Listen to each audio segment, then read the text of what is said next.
असीम मुनीर ने जब ये कहा था कि हिंदू हमसे अलग है, वो हमारे जैसा कभी हो नहीं सकता, उनके उस बयान के बाद पहलगाम, अब उनके इस बयान के बाद एक और पहलगाम की तैयारी। हम लोग तैयारी कर रहे हैं ऑपरेशन 2.0 की।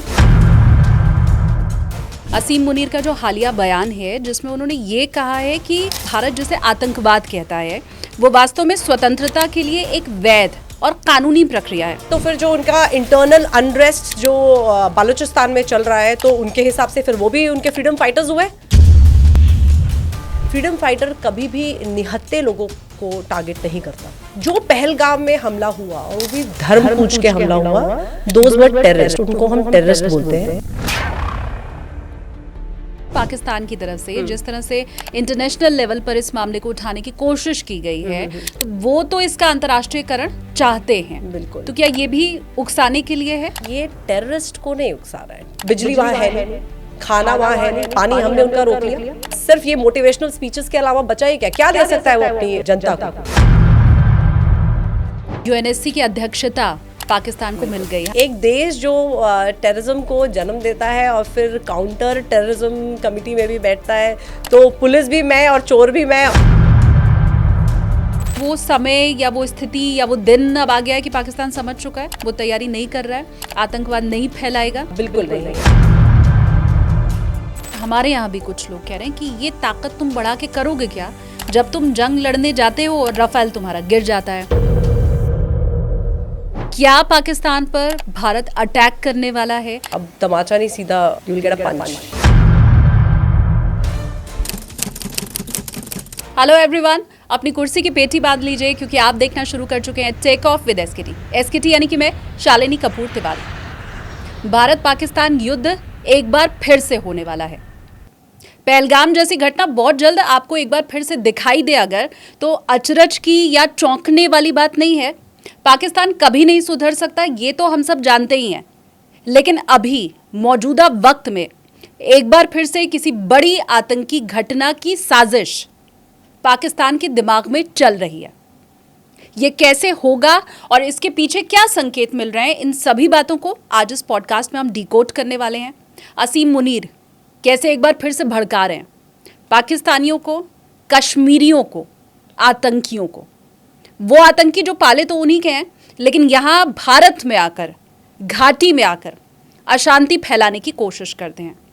इन तमाम बातों को डिकोड करने के लिए मेरे साथ आज इस पॉडकास्ट में मौजूद हैं ब्यूटी विद ब्रेन जिन्हें हम कहते हैं, गिनी चौधरी। आपको मैं बता दूं कि वो भारतीय वायुसेना में ड्रोन ऑपरेटर रह चुकी हैं। इसके अलावा ट्रांसपोर्ट पायलट हो रही हैं और अभी आपने वो तमाम जो गतिविधियां देखी हैं, वो ड्रोन्स जिनका इस्तेमाल भारतीय वायुसेना ने ऑपरेशन सिंदूर में किया था, उसे भी वो ऑपरेट कर चुकी हैं। एलएम ऑपरेटर वो रह चुकी हैं। तो फटाफट से हम उन्हें बोर्डिंग पास देते हैं। बहुत स्वागत है गिनी जी आपका। Thank you so much.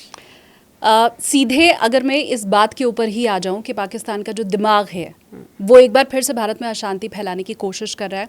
असीम मुनीर का जो हालिया बयान है जिसमें उन्होंने ये कहा है कि कश्मीर में तो दरअसल आज़ादी की लड़ाई लड़ी जा रही है। मैं मेरे व्यूअर्स को अगर एग्जैक्ट उनका बयान बताऊं, कराची में उनकी तरफ से कहा गया कि भारत जिसे आतंकवाद कहता है वो वास्तव में स्वतंत्रता के लिए एक वैध और कानूनी प्रक्रिया है जो अंतर्राष्ट्रीय कानून द्वारा मान्यता प्राप्त है।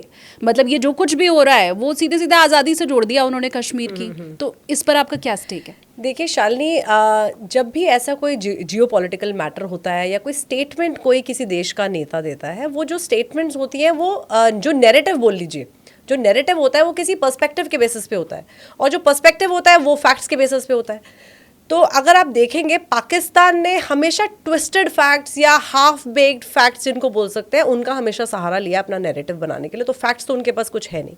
रही बात टेररिस्ट को फ्रीडम फाइटर के साथ कंपेयर करना, तो मैं ये कहूँगी तो फिर जो उनका इंटरनल अनरेस्ट जो बालूचिस्तान में चल रहा है, तो उनके हिसाब से फिर वो भी उनके फ्रीडम फाइटर्स हुए। अगर वो हमारे देश में ये जो टेररिस्ट आ रहे हैं, इनको फ्रीडम फाइटर्स, इनको स्वतंत्रता सेनानी बोलते हैं, तो उनके जो इंटरनल अनरेस्ट है that is also freedom fighters ना। सो ये तो उसमें बिल्कुल, देखिए मैं आपको एक छोटा सा डिफरेंस बताऊंगी एक टेररिस्ट और एक फ्रीडम फाइटर में। फ्रीडम फाइटर कभी भी निहत्थे लोगों को टारगेट नहीं करता। उसकी जो जंग होती है वो हमेशा एक कॉज के लिए होती है। वो हमेशा या तो मिलिट्री को टारगेट करेगा, किसी गवर्नमेंट को टारगेट करेगा। जो पहलगाम में हमला हुआ और वो भी धर्म पूछ के हमला हुआ, दोज वर टेररिस्ट, उनको हम टेररिस्ट बोलते हैं। जो टेररिस्ट या डर फैलाए, जो किसी आइडियोलॉजी को या बोल लीजिए किसी पॉलिटिकल एम के वजह से उनका जो मकसद होता है उसकी वजह से ये सब वारदात करते हैं, तो दे आर टेररिस्ट, इसमें कोई डाउट नहीं है। और आई थिंक हर पढ़ा लिखा इंसान ये जानता है कि वो टेररिज्म का एक्ट था और ना ही कुछ फ्रीडम फाइटर्स थे। दे वर टेररिस्ट डेफिनेटली। इसके पहले भी असीम मुनीर ने जब ये कहा था कि हिंदू हमसे अलग है, वो हमारे जैसा कभी हो नहीं सकता, हिंदू और मुस्लिम के बिना पर ही पाकिस्तान अलग हुआ था। उनके इस बयान के बाद ही हमने देखा पहलगाम हुआ, जहाँ पे पूछा गया कि तुम हिंदू हो या मुस्लिम। तो उनके उस बयान के बाद पहलगाम, अब उनके इस बयान के बाद कि ये तो फ्रीडम फाइटर्स हैं, डेफिनेटली ये एक और पहलगाम की तैयारी। देखिए, अगर हम उसकी स्टेटमेंट को इस वारदात जो पहलगाम हमला हुआ इससे कनेक्ट करते हैं तो डेफिनेटली ये इस बात की तो पुष्टि करता ही है कि पाकिस्तान का ही इसमें हाथ है। जो इंडिया हमेशा से बोलता आया है, भारत हमेशा से बोलता है कि पाकिस्तान ही जो है वो टेररिस्ट को का जन्म कर रहा है, वहाँ पे पनप रहे हैं टेररिस्ट। तो ये इस बात की पुष्टि एक करता है। दूसरी बात ये कि क्या इसकी स्टेटमेंट से हम नेक्स्ट कुछ मूव या पाकिस्तान का ऐसा हमला एक्सपेक्ट कर सकते हैं? देखिए, एज अ डिफेंस ऑफिसर मैं ये बोलूँगी कि हमारी सेना एज आ कंट्री हमें हमेशा तैयार रहना है। इस टाइम ज़रूरी है कि अपनी इंटेलिजेंस वहाँ पे बढ़ाएं। जो चूक हुई थी पहलगाम के टाइम पर, तो वो इंटेलिजेंस वहाँ पर हमें बढ़ाने की ज़रूरत है और अपनी तैयारी हमेशा जारी रखने की ज़रूरत है। क्योंकि आप देखेंगे इंडिया इज़ आई वुड से थोड़ा सा अनफॉर्चुनेट है, जो हमारे जोग्राफिकल लोकेशन है, कि हमारे जो नेबर्स हैं उनके साथ हमारे जो रिलेशंस हैं इतने एमिकेबल नहीं है। तो कहीं ना कहीं मैं बोलूँगी हमारी फ़ौज कभी हमारे लिए पीस टाइम है ही नहीं। हम हमेशा उसकी तैयारी करते रहते हैं कि कभी भी कुछ भी हो सकता है। तो डेफिनेटली अगर ऐसी कोई स्टेटमेंट आती है तो हमें एज अ नेशन तैयार होने की ज़रूरत है। That's it. लेकिन ये क्या इस ओर भी इशारा नहीं कर रहा है? क्योंकि इंडिया हमेशा से इसे द्विपक्षीय मामला मानता रहा है। अमेरिका भी अगर बीच में आने की कोशिश करे, कोई दूसरा देश आने की कोशिश करे, तो भारत ने कहा रहने दो, हमारा इंटरनल मामला है, 2 देशों का है, हम उसको सुलझा लेंगे। Definitely it's a bilateral matter. हाँ, लेकिन हमने ये देखा है कि असीम मुनीर की तरफ से और पाकिस्तान की तरफ से जिस तरह से इंटरनेशनल लेवल पर इस मामले को उठाने की कोशिश की गई है, तो वो तो इसका अंतर्राष्ट्रीयकरण चाहते हैं। बिल्कुल। तो क्या ये भी उकसाने के लिए है? देखिए, उकसाने के लिए तो है। जो स्टेटमेंट्स आसिम मुनीर अभी दे रहा है, मैं बोलूँगी ये टेररिस्ट को नहीं उकसा रहा है। टेररिस्ट इज समथिंग जो वो खुद ही टेररिज्म का जन्म पाकिस्तान में हो रहा है। तो अब आसिम मुनीर को इंटरनेशनल लेवल पे या नेशनल टीवी पे आकर ये वहाँ पे उकसाने की ज़रूरत नहीं है। अब आसिम मुनीर उनको तो वैसे ही मोटिवेट कर सकता है, उकसा सकता है। वो तो उसी ने वहाँ पे जन्मे हैं, वहीं पे पनप रहे हैं, तो कर सकता है। तो मैं ये बोलूँगी ये आई थिंक अपनी आवाम के लिए जो जितनी भी स्टेटमेंट देते हैं अपनी नागरिकों के लिए देते हैं। क्योंकि अब देखिए क्या बचा है उनके नागरिकों के पास। बिजली वहाँ है नहीं, खाना वहाँ है नहीं, पानी हमने उनका रोक लिया, तो अब बचा क्या उनके पास? सिर्फ ये मोटिवेशनल स्पीचेस के अलावा बचा ही क्या दे सकता है वो अपनी जनता को? आप खुद देखिए उनके खुद के बच्चे कहाँ पर पढ़ रहे हैं। क्या are they staying in Pakistan? कोई अपना खुद का बच्चा वहाँ उनका पढ़ता नहीं है। और आप ये देखिए जो आसिम मुनीर, जो इनका जो सरकार है पूरी, ये मिलिट्री बैकअप है सब कुछ, एंड उसी के पीछे हाइड आउट्स में इनके टेररिस्ट है। मिलिट्री की आड़ में ही वो जो टेररिस्ट जो पल रहे हैं। तो अभी आवाम को मोटिवेशन या उनके लिए क्या जीने का सहारा बोल लीजिए तो यही रह गया आसिम मुनीर की यही सब बातें। That's it. एक और चीज़ जिससे भारतीय बहुत ज़्यादा चौंके थे, जिस समय यूएनएससी की अध्यक्षता पाकिस्तान को मिल गई, हालांकि वो आई गेस रोटेशन के तहत हुआ है ऐसा। हाँ, तो ये तो बहुत ही मैं क्लैरिफाई इस चीज़ में कर दूँ, ये पहली बार नहीं हुआ है। I think this is 8th time उनको ये अध्यक्षता मिली है और ये रोटेशन बेसिस पे होता है। प्लस आई थिंक 2013 के बाद अब मिली है इनको। और इसमें आप देखेंगे नॉन परमानेंट मेंबर्स को जो अध्यक्षता मिलती है वो वाली है। इसमें इनको कोई भी एग्जीक्यूटिव पावर नहीं है, कोई वीटो पावर नहीं है जो परमानेंट मेंबर्स के पास है। And obviously I think they are dealing with some other committee, some Taliban committee and counter terrorism committee कि इनको प्रेसिडेंसी मिली है इस बार। तो even I would want to see कि एक देश जो टेररिज्म को जन्म देता है और फिर काउंटर टेररिज्म कमिटी में भी बैठता है, तो पुलिस भी मैं और चोर भी मैं, और देखते हैं कैसा क्या परफॉर्म करता है पाकिस्तान, उसमें क्या किसी काम का है या नहीं। ये सारे बयान मैं आपके सामने इसलिए रख रही हूँ हाँ जी। क्योंकि मैं ये चाहती हूँ कि आप मुझे डिकोड करके बताएं और ये समझाएं कि उनकी मंशा इसके पीछे क्या है। एक आम आदमी गिनी जी जब इन चीज़ों को सुनता है या देखता है ना, तो वो बहुत समझ नहीं पाता है कि इसके पीछे का उनका पर्पस क्या होगा। आप इसको बखूबी समझ सकती हैं। अब यूएनएससी की अध्यक्षता भगवान भरोसे भाग्य भरोसे जो पाकिस्तान को मिली, तो उसमें भी वो काम क्या कर रहा है, वहाँ पे भी उसका एक ही काम है। मैं मेरे व्यूवर्स को बताऊं कि संयुक्त राष्ट्र में पाकिस्तान के जो राजदूत हैं उनकी तरफ से, असीम इफ्तिखार साहब की तरफ से ये कहा गया कि कश्मीर मुद्दे के समाधान के लिए यूएनएससी को अब बीच में आना चाहिए। अभी भी वो यही काम वहाँ पे पहुँच के भी कर रहे हैं। मतलब द्विपक्षीय मामला जो हमारा, उसका अंतर्राष्ट्रीयकरण की कोशिश, वो ये चाह रहे हैं कि यूएनएससी अब इसमें कूदे, दूसरे देश अब इसमें कूदें। देखिए, पाकिस्तान ने तो हमेशा विक्टिम कार्ड प्ले किया है, इस बात में कोई दो राय नहीं है कि ये बाईलैटरल मैटर है इंडिया और पाकिस्तान का। इनफैक्ट इंडिया के लिए अब ये सिर्फ पीओजे का मामला है, कश्मीर का भी कोई मामला नहीं है। हमें अपना पाकिस्तान ऑक्यूपाइड जम्मू एंड कश्मीर चाहिए, हमारा तो यही मामला है। तो अब पाकिस्तान जो है ये विक्टिम कार्ड प्ले करता है और देशों को इन्वॉल्व करता है। तो this is what that country is left with. और क्या है, अगर आप देखेंगे यूएनएससी, यूएन सिक्योरिटी काउंसिल के रेजोल्यूशन, जो रेजोल्यूशन 47 1948 में जो आए थे, उसकी कुछ शर्तें थी। जब बात हुई थी कि वहाँ पर कश्मीर में प्लेबिसिट होना चाहिए, तो उसकी कुछ शर्तें थी। जो उसकी पहली शर्त थी वो ये थी कि वहाँ से पाकिस्तान डी मिलिटराइज करेगा अपनी जितनी भी सेना है और अपना जितने भी टेररिस्ट हैं, जितने भी ट्राइबल्स उन्होंने वहाँ पर इन्फिल्ट्रेशन की है, उसको रिमूव करेगा। और दूसरी शर्त थी कि इंडिया फिर भी अपनी इंटरनल सिक्योरिटी या बॉर्डर सिक्योरिटी के लिए जितनी मिलिट्री चाहिए वो वहाँ रखेगा। तो जब पहली ही शर्त उन्होंने पूरी नहीं की, और ये 47-48 की बात हो रही है, तब जब वहाँ पे कश्मीरी पंडित भी होते थे। तो अब बताइए, अब जब वहाँ पे अब ना कश्मीरी पंडित है, आपकी मैक्सिमम पॉपुलेशन जो है वो मुस्लिम है, तो अब आप यूएनएससी का इन्वॉल्वमेंट चाहते हैं? No, it is too late. अब तो ये बाईलैटरल मैटर है। अब कोई और देश, और मैं इस चीज़ में एक और चीज़ मेंशन करना चाहती हूँ शालिनी, कि कोई और देश हमारे देश के मामले में इंटरेस्ट लेगा या नहीं लेगा, इसमें सिंपल सा, समबडी आस्क्ड मी दिस कि आपकी फेवरेट कोई जियोपॉलिटिकल कोड बताइए, तो मैं आज ये समझती हूँ, आज जो पूरे विश्व का हाल है वो यही है कि they are no permanent friends, they are no permanent enemies, they only permanent interest. तो अगर किसी कंट्री को उसमें इंटरेस्ट होगा तो वही उसमें इन्वॉल्व होगी, otherwise nobody is interested in your personal matters. So that is my take on this कि undoubtedly it's a bilateral matter. लेकिन अमेरिका का इसमें कोई पर्सनल प्रॉफिट हो सकता है, जैसे आपने कहा कि जब तक देखिए, फायदा, I'll won't be able to comment on this, but अगर किसी का पर्सनल होगा तो वो भी हमारे सामने आएगा, but I don't think so कि कोई देश इसमें इन्वॉल्व होगा, क्योंकि इसकी जो कंडीशंस थी यूएनएससी ने पहले ही इतने साल पहले बताई थी, वो कंडीशन ही पूरी नहीं हुई है।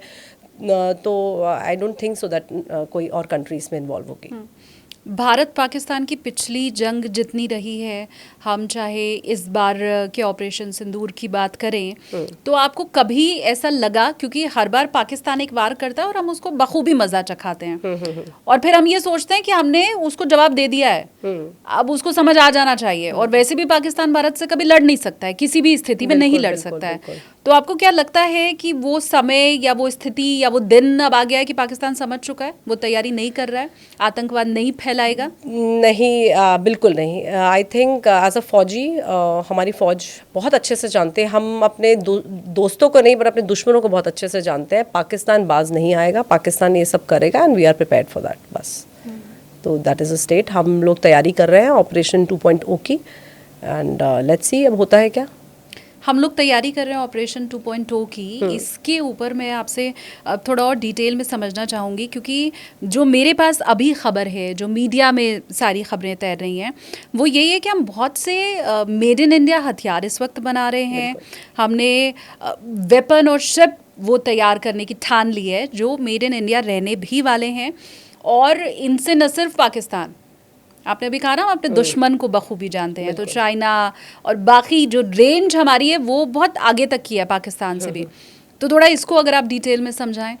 ऑपरेशन सिंदूर उसका सबसे बड़ा एग्जाम्पल था, जहाँ पे हमने इंडिजिनियसली डेवलप्ड सिस्टम्स यूज़ किए। हमने ब्रह्मोस इस्तेमाल किया, अपना आकाश इस्तेमाल किया, उसके अलावा कई इंडिजिनियसली डेवलप्ड लॉट म्यूनिशंस भी इसमें हमने यूज़ किए।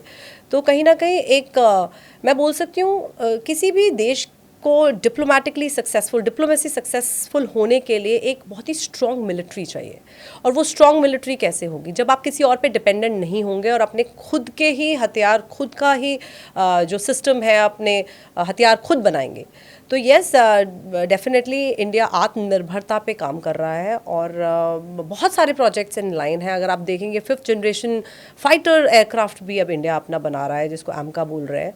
Although it will take some time, but definitely we are working towards that. ये आपसे मैंने इसलिए पूछा क्योंकि जिस समय ऑपरेशन सिंदूर था, मैंने जब रिसर्च किया, स्टडी की, तो मैंने ये पाया कि पाकिस्तान के ज़्यादातर हथियार, रॉकेट, मिसाइल जो हैं, उनकी रेंज इंडिया है। मतलब दिल्ली है, दिल्ली से थोड़ा आगे है, और इनफैक्ट जो उनके पास बहुत बढ़िया जो हथियार हैं उनका भी हमारे साउथ तक की रेंज है।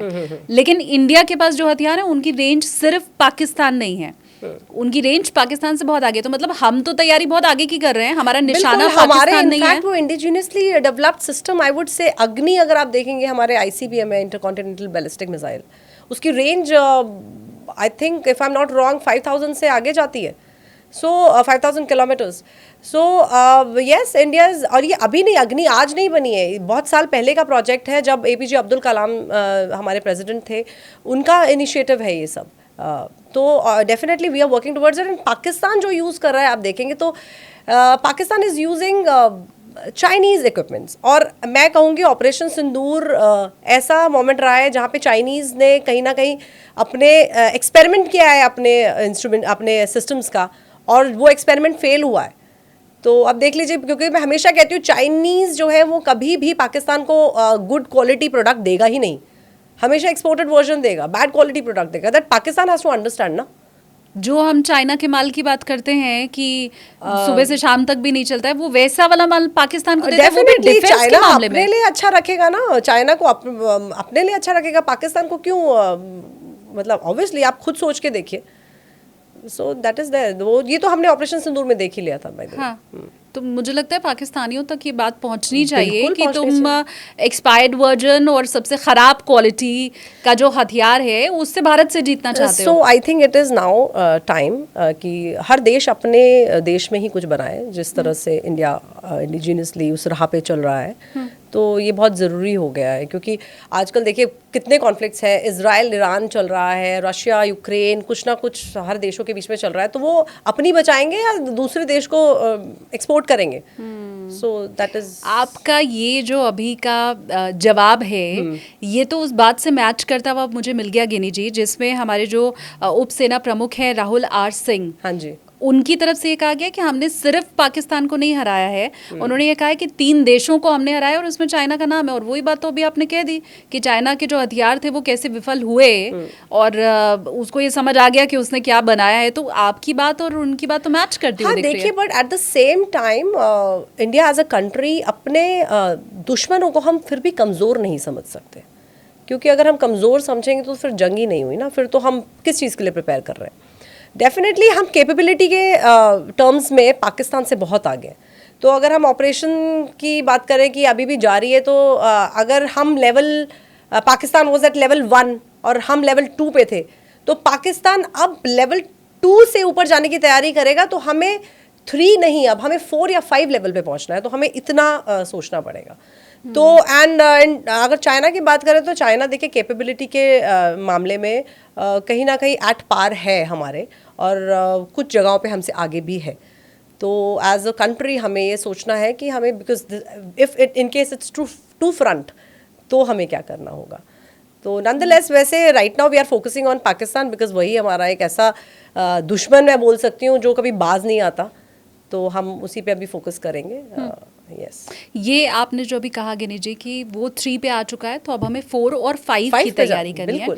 इस 4 और 5 की तैयारी से ही जुड़ा हुआ मेरा अगला सवाल है, जिसमें हम ये देख रहे हैं कि कैसे बंकर बस्टर ढूंढा है भारत की तरफ से। मैं अपने व्यूवर्स को भी याद दिलाऊं कि हालिया दिनों में आपने ये जितने भी दो देशों के बीच के युद्ध देखे हैं उसमें कैसे जो आतंकवादी थे वो भी बंकर बना के छुपे हुए थे, जो दुश्मन थे वो भी ऐसी जगह पर थे जहां तक पहुंचना बहुत मुश्किल था। आप जमीन के ऊपर तो किसी को मार सकते हो, अगर कोई बंकर बना के कई फुट नीचे रह रहा है जमीन के तो उसको मारना बड़ा मुश्किल होता है। लेकिन भारत ने अब इसकी भी तैयारी कर ली है और मैं तो ये जो पढ़ रही हूँ कि 100 मीटर नीचे तक तबाही मचा सकता है। हाँ जी, इसका एक बहुत अच्छा एग्जाम्पल जो हाल ही में यूएसए ने अपने B-2 बॉम्बर्स से अपने MOP बंकर बस्टर बॉम्ब्स जो ईरान के न्यूक्लियर साइट को डिस्ट्रॉय करने के लिए यूज़ किया है ईरान इजराइल कॉन्फ्लिक्ट में, तो उसमें वो देखिए ऑलमोस्ट आई थिंक 60 मीटर्स तक अंदर गया है। ये कुछ नहीं होता, इट्स अ बॉम्ब जो कंक्रीट को के अंदर जाता है। ये एक डिलेड फ्यूज़ होता है इसमें, तो अंदर तक वो जाएगा। वो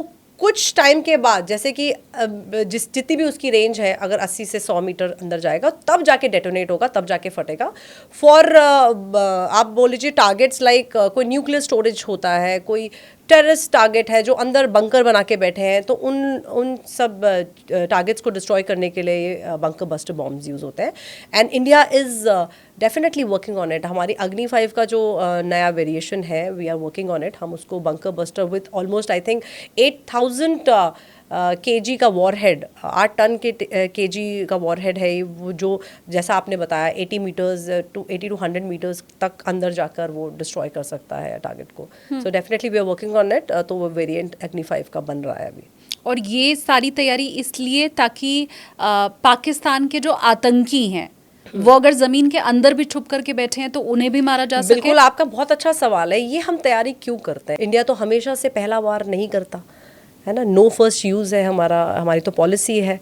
और पर ये भी है, अब ऑपरेशन सिंदूर में देख लिया कि हम छेड़ते नहीं है, बट अगर हमें कोई छेड़ता है तो हम छोड़ते नहीं है। तो ये जो बंकर बस्टर बॉम्ब्स या ये जितनी भी डेवलपमेंट्स हो रही हैं हमारे इंडिया में, ये किस लिए होती है? ये जनरली एक डेटरेंस क्रिएट करने के लिए होती है कि अगर हमारे दुश्मन को पता है कि हमारी कैपेबिलिटी क्या है तो वो ज़रूरत ही नहीं करेगा वैसा कुछ करने का, हम पर वार करने का, या सो ये डेटरेंस क्रिएट करेंगे। ऐसा नहीं कि हमने बनाया हमें यूज़ करना है, हमें तबाही करनी है, ऐसा कुछ नहीं होता है। This is for our safety, for our defence, for our deterrence I would say.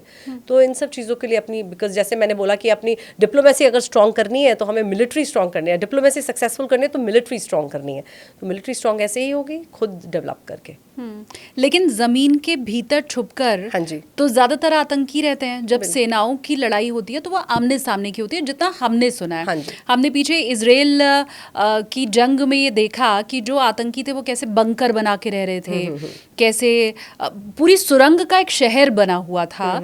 तो अगर मैं उससे कनेक्ट करके ये समझने की कोशिश करूं डेफिनेटली, तो क्या ये यही है? क्योंकि ये आपका जितना पीओके का इलाका है या खासकर वो गढ़ हैं जहां पाकिस्तान के आतंकी रह रहे हैं, तो उन्हें मारने के लिए अगर एक बार फिर से ऐसा कोई ऑपरेशन हमारे होगा, पास ये कैपेबिलिटी है तो ये किया जा सकता है। तो ये दुश्मन देश को अब समझना है कि वो क्या कर रहा है आगे, because we have the capability, we are working on it.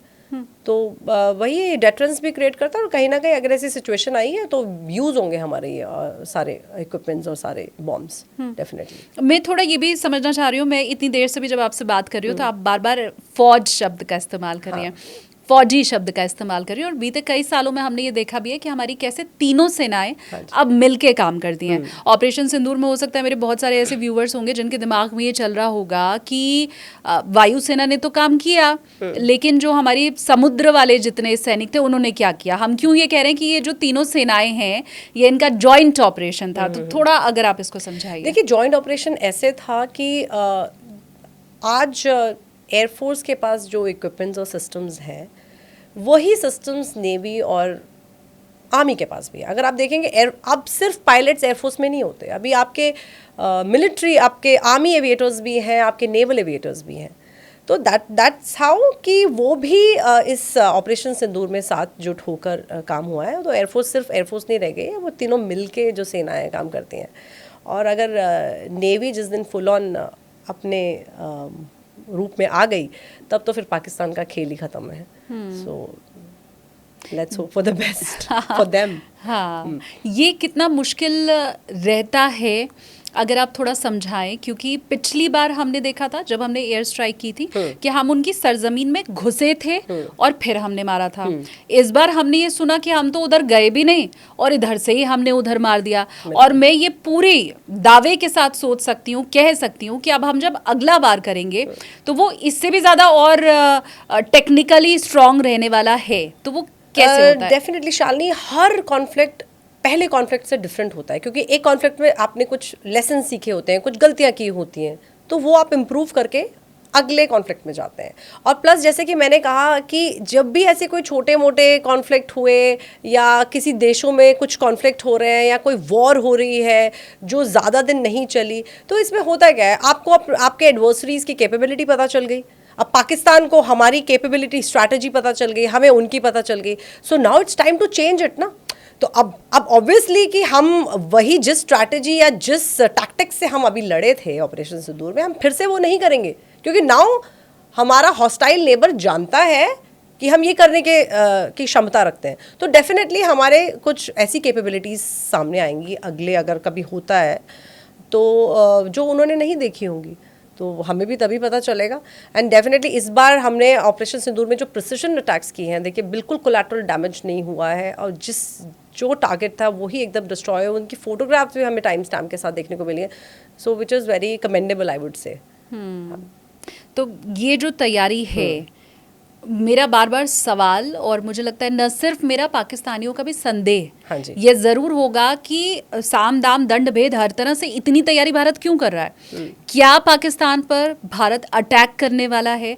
वो इसलिए भी क्योंकि पीएम की तरफ से, रक्षा मंत्री की तरफ से ये क्लियर कर दिया गया कि अब जरूरी नहीं है कि पहला तमाचा तुम ही मारो। बिल्कुल। हमें अगर ये लगा कि तुमने कुछ गड़बड़ की है तो शुरुआत इधर से भी हो सकती है। हाँ। देखिए, जैसे हम बोलते आए ना कि ऑपरेशन सिंदूर में हमें खुला हाथ मिला है और ये वो, तो हम डेफिनेटली हम ऑफेंसिव गए हैं ऑपरेशन सिंदूर में, और ये कहीं ना कहीं हर पूरे विश्व के को ये बोल सकते हैं मैसेज पहुंचाया गया कि what we are capable of. तो हम ऑफेंसिव जाने के केपेबल हैं। ऐसा नहीं है कि अब हमेशा पहले तमाचा तुम मारोगे, अब तमाचा नहीं, सीधा what do you call that, you will get a punch. इसका मतलब मैं क्या समझूं कि हमने डेडली वेपन S-400 भी अब अपने पास रख लिया है, सुखोई जेट हम और ख़रीद रहे हैं, क्या ये भी पाकिस्तान को मारने की तैयारी है? देखिए, ये पाकिस्तान को मारने की तैयारी ऐसे नहीं बोल सकते, ये अपनी सेना को स्ट्रॉन्ग करने की तैयारी है, डेफिनेटली अपनी कैपेबिलिटीज़ बढ़ाने की तैयारी है। जिस तरह से पाकिस्तान रिपोर्ट्स में आया था, पाकिस्तान भी अपनी सेना को स्ट्रॉन्ग करने की कोशिश कर रहा है और चाइना से 5th जनरेशन एयरक्राफ्ट ले रहा है। तो हमारा भी, जैसे कि हम इंडिजिनियसली तो बना ही रहे हैं अपना 5th जनरेशन एयरक्राफ्ट, बट जब तक वो आता है तो सुकोई 30s का एक ट्रांसफ़र ऑफ टेक्नोलॉजी की बात चल रही है। देखिए, अब Su-30 हमारे पास पहले भी एक 4th जनरेशन जहाज़ रहा है, और हमारा इंडिया का रशिया के साथ ये जो मिलिट्री इम्पोर्ट जो होता है, तो वो हमारा रिलेशन बहुत अच्छा रहा है हमेशा से। तो डेफिनेटली S-400 जो अगेन एक रशियन सिस्टम है, तो डेफिनेटली इंडिया वो इंडक्ट करने की कोशिश कर रहा है दोबारा से, मतलब क्योंकि S-400 ने अपना, it has proved its mettle in operation Sindoor. एक बहुत ही बखूबी एयर डिफेंस सिस्टम रहा है ऑपरेशन सिंदूर में, एकदम सक्सेसफुल सिस्टम रहा है, आई वुड से। तो कहीं ना कहीं उसके इंडक्शन की बातें और Su-30 5th generation, I would say Sukhoi jets 5th generation aircraft लेने की बात Su-57 की भी चल रही है। So I am sure India is working towards it. आप ये कह रही हैं कि भारत अपनी ताकत बढ़ा रहा है, हाँ जी, और पाकिस्तान ये कह रहा है, और हमारे यहाँ भी कुछ लोग कह रहे हैं कि ये ताकत तुम बढ़ा के करोगे क्या जब तुम जंग लड़ने जाते हो और रफेल तुम्हारा गिर जाता है। तो वो ये कहना चाह रहे हैं कि भारत अपनी शक्ति का प्रदर्शन ज़रूर करता है, लेकिन उसको इस्तेमाल करने भारत को आता नहीं है, और ऐसे लोग उधर ही नहीं है, इधर हमारे अपने देश में भी हैं। ये सवाल कि रफेल क्या गिरे, आई एम सरप्राइज्ड कि ये अभी तक लोगों के जहन में अगर सवाल है, तो मैं इसका यही जवाब देती हूँ। देखिए, कि जितने भी जहाज़, जितने भी सिस्टम्स हैं, आपको क्या लगता है एज अ फौजी, क्या वो, और एज अ देश, क्या वो आपने म्यूज़ियम में रखने के लिए रखे हैं? नो, वो यूज़ करने के लिए रखे हैं। तो सिस्टम यूज़ होगा तो वो गिरेगा भी, और अगर वो गिरा है, और ये सवाल आता था कितने गिरे, 5 गिरे, 10 गिरे, मैं बोलती हूँ एज अ फौजी, यू विल सी जितने भी हमारे डिफेंस ऑफिसर्स ने इसमें जो भी स्टेटमेंट दिए, वो इतना डिप्लोमेटिकली, इतने स्मार्टली स्टेटमेंट दिए। We don't want to tell our capability, हमें नहीं बतानी कि हमारी कितनी कैपेबिलिटी कम हुई है या ज़्यादा हुई है। अगर आप समझते हैं कि 10 गिरे हैं, 50 गिरे हैं, अगर पाकिस्तान ये समझता है, उसका ये नैरेटिव है, पहले बात तो उसका नैरेटिव एकदम बोगस है। अगर वो नैरेटिव है भी तो प्लीज नेक्स्ट टाइम जब भी आप अपनी स्ट्राइक प्लान करेंगे तो माइनस डोज रफाल प्लान कीजिएगा। So that is my take on this. लेकिन देश के कुछ लोग और विपक्ष भी ये कहता है कि हम आपके साथ हैं, राफेल गिरे हम उसके भी साथ हैं, लेकिन इतनी पारदर्शिता होनी चाहिए कि आप ये बताइए कि हाँ हमने, आप जैसे बढ़ा चढ़ा के ये बता रहे हैं, ये विपक्ष का कहना है और देश के कुछ लोगों का, कि आप जैसे ये बता रहे हैं कि ऑपरेशन सिंदूर में पाकिस्तान का इतना नुकसान हुआ, तो आप देश के साथ ये पारदर्शिता रखिए और ये बताइए कि राफेल का नुकसान हुआ। कि देश जान के करेगा क्या उसका, मैं ये जानना चाहती हूँ। इट इज लाइक अपने पत्ते खोलना, अपनी कैपेबिलिटी कितनी कम हुई है या कितनी ज्यादा है या कितनी बची है वो बताना दुश्मन देश को। हम क्यों बताएंगे? आप क्या करेंगे? चैरिटी करेंगे, आप अपने टैक्सेस भरिए, दैट इज इनफ। तो मतलब आई डोंट अंडरस्टैंड जो मेन मुद्दे की बात पे लोग नहीं आ रहे हैं, बिकॉज यू नो पूरा बोलते हैं जैसे कि वॉर का जो एक सेंटर ऑफ ग्रेविटी है वो उन रफाल पे डिपेंड नहीं करता, वो उन जहाज़ों पे डिपेंड नहीं करता। There it is that asset is part of you know, हमारे एसेट्स का पार्ट है वो जहाज़। तो डेफिनेटली जैसे मैंने कहा म्यूजियम में रखने के लिए नहीं है, तो अगर गिरेंगे तो लड़ेंगे तो गिरेंगे। कोई भी फौजी आप ही की तरह सोचता है? बिल्कुल। क्या ऑफ दी कैमरा या ऑफ दी रिकॉर्ड आप आपस में ये बात नहीं करते कि अरे यार राफेल तो देखो गिर गया, या ये तो हमारा नुकसान है या विफलता है? ऐसा फौजी नहीं सोचता? लेसन्स लर्न हमेशा होते हैं। अगर कुछ भी गलती होती है या कुछ भी यू नो किसी भी कॉन्फ्लिक्ट में या किसी ऑपरेशन, किसी मिशन, छोटे से छोटे मिशन में, जैसे मैं बताती हूँ कि हम पहले ब्रीफिंग करते हैं, फिर वो मिशन करते हैं, उसके बाद डी ब्रीफ होता है, और डी ब्रीफ में हम डिस्कस करते हैं लेसन्स लर्न क्या थे, मिस्टेक्स मेड क्या थी। तो फौजी बस यहाँ तक ही सीमित है फौजी डिस्कशन भी, जिसमें अगर जहाज़ की बात हुई है वो क्यों गिरे हैं, अगर गिरे हैं तो, और उससे आगे क्या हमें सीखना है, तो बस इसके अलावा और कोई बात नहीं होती। अब मुझे आप ये भी बताइए कि अगर जंग हो गई, जिसकी हम हमेशा ही चर्चा करते हैं, ये हम पहली बार बात नहीं कर रहे, लेकिन मुझे लगता है हर बार ये उतना ही रेलेवेंट होता है सवाल कि अगर जंग हो गई तो पाकिस्तान कितने दिन टिकेगा? ये कहना मुश्किल है, डिपेंड करता है कि उसको सपोर्ट कितने देश कर रहे हैं। तो अगर उसको सपोर्ट मिलता है तो वो टिकेगा, बट यस डेफिनेटली हमारी जो स्ट्रैटेजी रहती है एज अ दुश्मन देश के लिए, तो वो हम प्लानिंग हमारी होती है, जो हम विजन यहाँ पर बैठ के नहीं देख सकते या मैं नहीं आपको बता पाऊँगी। दैट इज़ ऑलवेज देयर कि हम वॉर जो अपनी सेना है वो कितने दिन की वॉर के लिए सक्षम है या प्रिपेयर करती है। सो दैट इज़ देयर, वो एक है। बट पाकिस्तान कितने दिन टिकने को, तो वो 2 दिन नहीं टिका ना। आप देखिए ऑपरेशन सिंदूर में, तो इससे बड़ा एग्जाम्पल नहीं है। अब वो क्या कर रहा है, वो रीअसेस कर रहा है, रीग्रुपिंग कर रहा है। क्यों सीज फायर के लिए पाकिस्तान ने बोला? क्योंकि वो टिक नहीं पा रहा था, उसके पास कुछ नहीं बचा था। अब उसको रीअसेस, रीग्रुपिंग करने के लिए उसको वक्त चाहिए था, वही वो वक्त मैं बोल सकती हूँ या उसको मिला है, जो भी है। पर नॉनदलेस वी आर रेडी, हम भी प्रिपेयर कर रहे हैं। हमें भी अगर वक्त मिला है तो व्हाई नॉट यूटिलाइज इट। वो वक्त पाकिस्तान को मिला है, हाँ जी। ये कहने के बाद फिर तो मुझे फिर अगला साइन तो यही समझ में आता है कि वो वक्त अब जब मिल गया है तो आगे फिर वो अब ये करने वाला है। तो वो अगर करने वाला है तो वी आर ऑल्सो रेडी ना। अगर वो करने वाला है तो हम भी अपनी, तो वक्त तो दोनों देशों को मिला है ना। So we are also preparing for it. तो अब देखिए पहला वार तो जैसा भी हुआ था, यू नेवर नो, दूसरा अगर ऑपरेशन सिंदूर कंटिन्यू होता है जैसे कि हमारे माननीय प्रधानमंत्री जी ने और रक्षा मंत्री जी ने कहा है कि ये पॉज है, सो कहीं ना कहीं स्ट्रैटेजिक और टैक्टिकल लेवल पे तैयारियां चल रही हैं। हाँ जी। अगर ऐसा कोई आतंकी हमला पाकिस्तान फिर करेगा, हाँ जी, तो हम उसे वॉर ऑफ एक्ट मानेंगे। बिल्कुल। ये भी भारत की तरफ से कहा गया, हमारे पीएम ने कहा। तो वॉर ऑफ एक्ट के लिए क्या मैं ये मानूं कि ये जितनी तैयारी की जा रही है वो एक साथ भारत झोंक सकता है? बिल्कुल तैयारी, जैसे मैं बोलती हूँ, हमें भारत कभी एस्केलेशन की तरफ हमारा कभी इंटरेस्ट ऐसा नहीं रहता कि हम एस्केलेट नहीं करते। अगर आप ऑपरेशन सिंदूर भी देखेंगे तो 22 अप्रैल को जो हमला हुआ था उसका जवाब था 7 मई। तो वी नेवर स्टार्ट। तो एस्केलेशन तो अनडाउटेडली भारत कभी नहीं करेगा, ना स्टार्ट करेगा। बट अगर ऐसा कुछ हरकत भी हमें पता चली तो it will be considered as act of war. तो डेफिनेटली जो हम प्रिपरेशन कर रहे हैं तो उसका जवाब दिया जाएगा।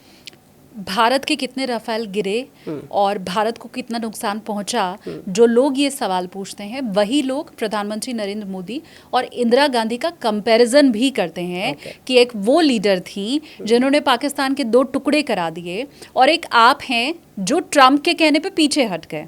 तो ऐसे लोग भी हैं जो ये कह रहे हैं कि इस बार का जो हमारी तरफ से एक्शन लिया गया वो नाकाफ़ी था, और जो भी हमने स्टेप लिए वो नाकाफ़ी थे। देखिए, एज अ फौजी मैं इस पे कमेंट करने में तो थोड़ी सक्षम नहीं हूँ, बट डेफिनेटली फौज के लिए एक जो हमारा मिलिट्री ऑब्जेक्टिव होता है हमेशा एक पॉलिटिकल विल के थ्रू होता है। सरकार में जो भी है, चाहे पक्ष है विपक्ष है, जो भी सरकार में है, तो उस जब तक वो पॉलिटिकल विल नहीं होगी तब तक एक मिलिट्री ऑब्जेक्टिव नहीं बनता।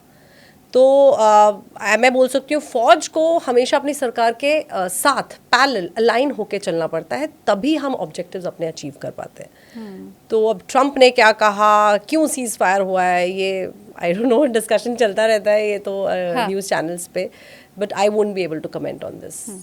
पाकिस्तान का गिड़गिड़ाना, पाकिस्तान का यूएनएससी में ये बात बोलना, इसके अलावा भी उनके जो अलग अलग मंत्री हैं, कुछ स्टेटमेंट में अगर अपने व्यूवर्स को बताऊं तो उनके जो फॉरेन मिनिस्टर हैं, पाकिस्तान के जो फॉरेन मिनिस्टर हैं इश्क डार साहब, इसके अलावा प्राइम मिनिस्टर उनके शहबाज शरीफ तो हैं ही, डिफेंस मिनिस्टर उनके ख्वाजा आसिफ, इन सब की तरफ से, सारे मंत्रियों की तरफ से एक ही बयान दिया गया, और वो ये कि वो भारत से पानी के ऊपर बात करना चाहते हैं।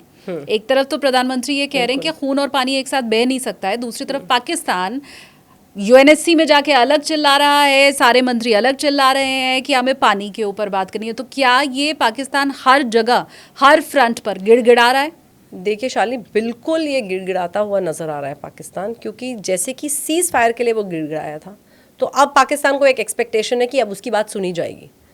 तो I don't think so any other country is interested in that, ये मैटर पे IWT के, क्योंकि जो IWT जब ये ट्रीटी हुई थी वो वक्त कुछ और था, और आज का जो वक्त है वो बदल चुका है। आज हमारी पॉपुलेशन बढ़ चुकी है और हमें उस पानी की ज़रूरत है, और इंडिया के पास मैं बोलूँगी वो सिंधु रिवर, वो IWT जो है वो एक कहीं ना कहीं डिप्लोमेटिक एसेट है, तो वो इंडिया क्यों नहीं यूज़ करे? इंडिया डेफिनेटली यूज़ करेगा, तो this is nothing wrong in that. और अगर आप देखेंगे कितने स्मार्टली इंडिया ने उसको हेल्ड इन अबेंस किया है, उस ट्रीटी को समाप्त नहीं किया, स्टॉप नहीं किया, सो वो स्थगित की गई है, और जब हमारी ज़रूरत पूरी हो जाएगी तो वो हो सकता है वो दोबारा से स्टार्ट हो जाए।